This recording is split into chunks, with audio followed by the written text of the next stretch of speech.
Old age హోమ్కి వెళ్ళానండి. Old age హోమ్లో చాలా మంది విడోస్ ఉన్నారు. వాళ్ళతో మాట్లాడడానికి కానీ వెళ్తే ఒక ఆవిడ 72 years, ఆవిడకి డెమినిషియా పేషెంట్. ఆవిడ మర్చిపోతూ ఉంటారండి. మీరు నమ్మరు, ఆవిడకి జరిగిన ఈ రిచువల్స్ అన్ని ఆవిడ ఏడుస్తూ చెప్పారండి.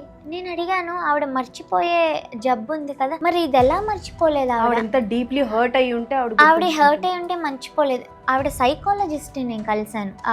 ఎవరైతే ఈ పేషెంట్ ఉన్నారో ఆవిడ సైకాలజిస్ట్ ని కలిసాను. మీరు దాని మీద ఒకసారి రీసెర్చ్ చేసి ఎందుకు ఆవిడ ఇది మర్చిపోలేదు, ఆవిడ మనసు మీద ఎంత ప్రభావం పడింది, ఆవిడని అడిగితే మీ హస్బెండ్ పేరేంటి అని అడిగితే ఆవిడ ఆలోచించడానికి ఒక అరగంట పైన పట్టిందండి. వాళ్ళ హస్బెండ్ పేరు ఆవిడ మర్చిపోయిన ఆవిడ ఈ అవమానించింది ఏదైతే ఆవిడకి రిచువల్స్ జరిగిందో ఆవిడ ఎలా చెప్పారు తెలుసా?